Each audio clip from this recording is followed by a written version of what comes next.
Tornado by Betsy Byers, Chapter 1.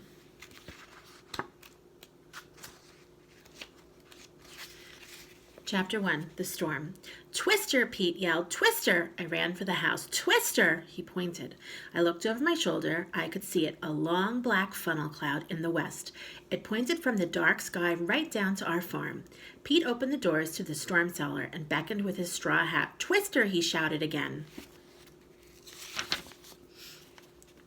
My two brothers ran from the barn. Pete helped my grandmother down the steps. "Hurry up, boys," she called. Then she said to my mother, "Come on, Beth." My mother was standing outside the door. She was worried about my daddy. "Link, Link," she called. My daddy had been named for a president. "Lincoln." "He's in the cornfield," Pete said. "He can't hear you, ma'am."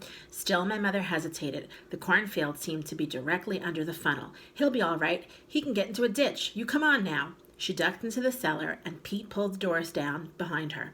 The storm cellar was dim and cool. It smelled of potatoes and pickles. My mother kept sacks of root vegetables here along with boxes of eggs and jars of tomatoes.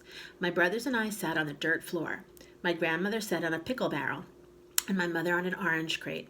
We sat for a moment silent. We listened to the storm and worried about my father in the cornfield.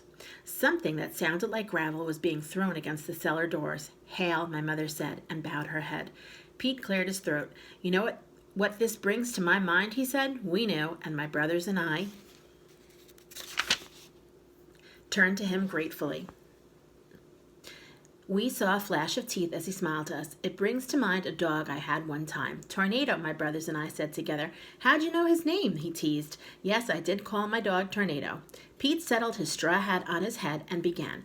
"I remember it was an August day, a whole lot like this one."